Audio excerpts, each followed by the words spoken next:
നമസ്കാരം. മലയാളി വാർത്തയിലേക്ക് സ്വാഗതം. രാജ്യത്തെ മുഴുവൻ നടുക്കിയ കേസായിരുന്നു പ്രതിശ്രുത വരൻ കേതൻ അഗർവാളിന്റെ കൊലപാതകത്തിൽ മുഖ്യപ്രതി സിയ ഗോയലിനെയും അതുപോലെ തന്നെ ചേതൻ എന്ന് പറയുന്ന സിയുടെ കാമുകനെയും പോലീസ് കസ്റ്റഡിയിലാണ്. അവരെ വിശദമായി ചോദ്യം ചെയ്യലൊക്കെ തന്നെ തുടരുകയാണ്. ഇപ്പോൾ കേസന്വേഷണത്തിൽ സിയ ഗോയലിനെ നുണപരിശോധനയ്ക്ക് വിധേയമാക്കാൻ അനുമതി തേടിയിരിക്കുകയാണ് പുനെ പോലീസ്. ഇന്ന് കോടതിയിൽ അപേക്ഷ നൽകിയിട്ടുണ്ട്. പ്രതിയുടെ മൊഴികൾ ഒഴികെ അഗർവാളിനെ ആരാണ് മലയിടുക്കിലേക്ക് തള്ളിയതെന്ന് സ്ഥാപിക്കാൻ നേരിട്ടുള്ള ദൃക്സാക്ഷികളോ നിർണായക തെളിവുകളോ ഇല്ലെന്ന് അന്വേഷണ ഉദ്യോഗസ്ഥർ കോടതിയെ അറിയിച്ചു. സിയ ഗോയലിന്റെയും കൂട്ടുപ്രതി ചേതൻ ചൗധരിയുടെയും മൊഴികൾ ഇതിനകം രേഖപ്പെടുത്തിയിട്ടുണ്ടെന്നും എന്നാൽ അന്വേഷണം മുന്നോട്ട് കൊണ്ടുപോകാൻ പോളിഗ്രാഫ് പരിശോധന ആവശ്യമാണെന്ന് പോലീസ് കോടതിയെ അറിയിച്ചു.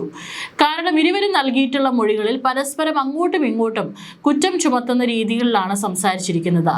സിയ പറയുന്നത് ചേതനാണ് കൊലപ്പെടുത്തിയിരിക്കുന്നത്, ചേതനാണ് തള്ളിയതെന്ന്. പക്ഷേ ചേതന്റെ മൊഴി പ്രകാരം തനിക്ക് കൊല്ലാൻ ഉദ്ദേശമില്ലായിരുന്നു, അവിടെ വെച്ച് സംസാരിക്കാനാണ് കൊണ്ടുവന്നത്, സിയാണ് എല്ലാം തീരുമാനിച്ചത് എന്നാണ് ചേതൻ പറഞ്ഞിരിക്കുന്നത്. അതുകൊണ്ട് തന്നെ ഇവിടെ ഒരു നുണ പരിശോധന നടത്തേണ്ടത് അനിവാര്യമാണ്. പുതിയ അന്വേഷണ സൂചനകൾ ലഭിക്കാൻ പരിശോധന സഹായിക്കുമെന്ന് വാദിക്കുകയും കോടതിയുടെ അനുമതി തേടുകയും ചെയ്തു. പ്രഥമ ദൃഷ്ട്യാ തെളിവുകൾ പരിമിതമായ കേസുകളിലാണ് പോളിഗ്രാഫ് പരിശോധനകൾ പലപ്പോഴും ആവശ്യപ്പെടുന്നത്. എന്നിരുന്നാലും കോടതിയിൽ ഈ ഫലങ്ങൾ സാരമായ തെളിവായി അംഗീകരിക്കാൻ കഴിയില്ല. കൂടാതെ അന്വേഷണത്തിനിടെ തെളിവുകൾ വികസിപ്പിക്കുന്നതിൽ അന്വേഷകരെ സഹായിക്കുന്നതിന് മാത്രമാണ് സാധാരണയായി ഇവ ഉപയോഗിക്കുന്നത്.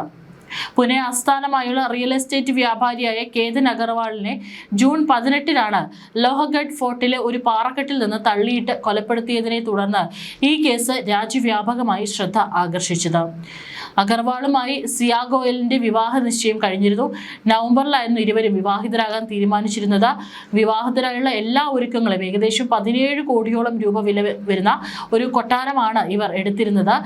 ബന്ധുക്കൾക്ക് മറ്റും വരാനായിട്ട് പ്രൈവറ്റ് ജെറ്റുകളും ഏർപ്പാടാക്കി. എല്ലാ തരത്തിലുള്ള വിവാഹ ഒരുക്കങ്ങളും ഇരു വീട്ടുകാരും തമ്മിൽ നടത്തുന്നതിനിടയിലാണ് ഇത്തരത്തിൽ കേതൻ കൊല്ലപ്പെട്ടു എന്നുള്ള വാർത്തകൾ പുറത്തു വരുന്നത്. തുടക്കം മുതൽ തന്നെ ഇവർക്കത് കൊലപാതകമാണ് എന്നുള്ള സംശയങ്ങൾ ഉണ്ടായിരുന്നു. കാരണം സിയ ഗോയലിനെതിരെ പലതരത്തിലുള്ള സംശയങ്ങൾ ഈ വീട്ടുകാർക്ക് ഉണ്ടായിരുന്നു എന്നുള്ളത് തന്നെയാണ് ഇത് കൊലപാതകമാണെന്ന് തെളിയിക്കാനുള്ള ആദ്യ ഒരു ഘട്ടമായി കണക്കാക്കിയത്. സിയ ഗോയലും അവരുടെ പങ്കാളി എന്ന് പറയപ്പെടുന്ന ചേതൻ ചൗധരിയും ചേർന്ന് കേതനെ കൊല്ലാൻ ഗൂഢാലോചന നടത്തിയെന്ന് പോലീസ് ആരോപിച്ചു. സംഭവത്തിന് ശേഷം ഇരുവരും അറസ്റ്റിലായി. അന്വേഷണം തുടരുന്നതിനാൽ ജൂലൈ 3 വരെയാണ് പോലീസ് കസ്റ്റഡിയിൽ തുടരുക. അതേസമയം പ്രതിശ്രുത വരൻ കേതൻ അഗർവാളിനെ കൊലപ്പെടുത്തിയ കേസിൽ കുറ്റാരോപിതയായ 20-കാരിയായ സിയ ഗോയൽ തന്റെ കൊലക്കേസ് പ്രതിയായ ചേതൻ ചൗധരിയുമായി സുഹൃത്തായിരുന്നു എന്ന് കുടുംബത്തിന് അറിയാമായിരുന്നു. എന്നാൽ കേതനുമായുള്ള വിവാഹം ഉറപ്പിച്ചതിന് ശേഷം ബന്ധം അവസാനിച്ചതായി അറിയിച്ചിരുന്നുവെന്ന് പോലീസ് ഉദ്യോഗസ്ഥർ പറഞ്ഞു. കേതനുമായുള്ള വിവാഹ നിശ്ചയത്തിന് ശേഷം ചേതൻ ചൗധരിയുമായുള്ള എല്ലാ ബന്ധങ്ങളും അവസാനിപ്പിച്ചതായി സിയ തന്റെ കുടുംബത്തോട് പറഞ്ഞതായി സിയയുടെ സഹോദരൻ സെയിൽ അന്വേഷണ ഉദ്യോഗസ്ഥരോട് പറഞ്ഞതായി ഉദ്യോഗസ്ഥർ പറഞ്ഞു. എന്നാൽ കേതനെ വിവാഹം കഴിക്കാൻ കഴിയാതെ വന്നതിനാൽ ചേതൻ പിന്നീട് സിയയുടെ ജീവിതത്തിലേക്ക് വീണ്ടും പ്രവേശിച്ചുവെന്നും ഉദ്യോഗസ്ഥർ പറഞ്ഞു. ഇതിനെ തുടർന്ന് വിവാഹവുമായി മുന്നോട്ട് പോകാൻ ആഗ്രഹിക്കുന്നില്ലെന്നും സിയ ഉറച്ചു നിന്നുവെന്നും ഈ സാഹചര്യത്തിൽ നിന്ന് ഒരു വഴി കണ്ടെത്താൻ ശ്രമങ്ങൾ ആരംഭിച്ചതായി പോലീസ് അന്വേഷണത്തിൽ കണ്ടെത്തി. ഈ കാലയളവിലാണ് ചേതൻ ചൗധരിയും സിയ ഗോയലും കേതൻ അഗർവാളിനെ കൊലപ്പെടുത്താൻ ഗൂഢാലോചന നടത്തിയതെന്ന് പോലീസ് പറഞ്ഞു. പുനെയിൽ പ്രതിശ്രുത വരൻ കേതൻ അഗർവാളിനെ കൊന്ന കേസിൽ സിയ ഗോയലിന്റെ അഭിഭാഷകൻ ആരെന്ന് തർക്കം ഇപ്പോഴും തുടരുകയാണ്. തന്നെയാണ് സിയ കേസ് ഏൽപ്പിച്ചതെന്ന് ഒരാളും മറ്റൊരാളെയാണ് ഏൽപ്പിച്ചതെന്ന് കുടുംബവും പറയുന്നു. തർക്കമായതോടെ സിയയുടെ കുടുംബത്തിനെതിരെ മാനനഷ്ട കേസായി. സിയ തന്നെയാണ് കേസ് ഏൽപ്പിച്ചതെന്ന് അഭിഭാഷകൻ അശുതോഷ് ശ്രീവാസ്തവ അവകാശപ്പെടുന്നു. സിയ ഒപ്പിട്ട രേഖയാണ് തെളിവ്. ഇത് വ്യാജമാണെന്നാണ് സിയയുടെ കുടുംബം പറയുന്നത്. റിമാൻഡ് കാലാവധി കഴിഞ്ഞ് പ്രതികളെ കോടതിയിൽ ഹാജരാക്കിയപ്പോൾ സിയയും ഈ അഭിഭാഷകരെ തള്ളി പറഞ്ഞു. വിപുൽ ദുഷ്യന്ത് എന്നയാളെയാണ് അഭിഭാഷകരായി നിയോഗിച്ചതെന്ന് കുടുംബം പറഞ്ഞു. ഇതോടെ അശുതോഷ് ശ്രീവാസ്തവ സിയയുടെ കുടുംബത്തിനെതിരെ 10 കോടി രൂപ നഷ്ടപരിഹാരം ചോദിച്ച് നോട്ടീസ് അയച്ചു. വിവാദം തനിക്ക് മാനഹാനി ഉണ്ടാക്കിയെന്നും നോട്ടീസിൽ പറയുന്നു. അതേസമയം തന്നെ സിയയ്ക്ക് മറ്റൊരാളുമായി ബന്ധമുള്ള കാര്യം അവസാന നാളുകളിൽ കേതന് സംശയമുണ്ടായിരുന്നതായി പോലീസ് പറയുന്നുണ്ട്. കുടുംബത്തോട് ഇക്കാര്യം പറഞ്ഞിരുന്നു. ചെറിയ കാര്യങ്ങൾക്ക് വഴക്കിടുന്നതും ഏറെ സമയം ഫോണിൽ തിരക്കിലാവുന്നതുമാണ് കേതൻ സംശയമായി പറഞ്ഞിരുന്നത്. വിദേശയാത്ര മുടക്കാൻ തന്റെ പാസ്പോർട്ട് സിയ തന്നെ ഇല്ലാതാക്കിയതാണെന്ന സംശയവും ഉണ്ടായിരുന്നതായി കുടുംബം പോലീസിനോട് മൊഴി നൽകി.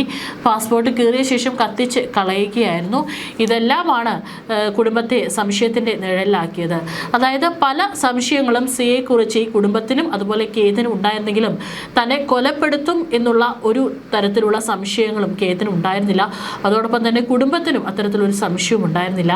അതുകൊണ്ടാണ് കൃത്യമായിട്ട് അവരുടെ പ്ലാൻ നടപ്പിലാക്കാനായിട്ട് സിയയ്ക്കും ചേതനും സഹായമായത്. പക്ഷെ ഇപ്പോഴും സിയ തന്നെയാണ് ഈ പറയുന്ന കോട്ടയിലേക്ക് കേതിനെ എത്തിച്ചിട്ടുള്ളത്. പിന്നാലെ തന്നെ ചേതനും ഉണ്ടായിരുന്നു. ഒരു ഹൂഡി ധരിച്ചുകൊണ്ട് ചേതൻ പോകുന്ന ദൃശ്യങ്ങളൊക്കെ തന്നെ പുറത്തു വന്നിട്ടുണ്ടായിരുന്നു. പക്ഷെ ഇപ്പോഴും ഈ പറയുന്ന CCTV ദൃശ്യങ്ങളോ അല്ലെങ്കിൽ മറ്റാരുടെയും കണ്ണ് എത്താത്ത ഒരു സ്ഥലത്താണ് സിയ കേതിനെ എത്തിച്ചത്. പക്ഷെ അവിടെ നിന്ന് ആരാണ് കൊക്കയിലേക്ക് തള്ളിയത് എന്നുള്ളതിൽ ഇപ്പോഴും വ്യക്തത വന്നിട്ടില്ല. അതുകൊണ്ടാണ് ഒരു നുണ പരിശോധനയ്ക്ക് ഇപ്പോൾ പോലീസ് കോടതിയെ സമീപിച്ചിരിക്കുന്നത്.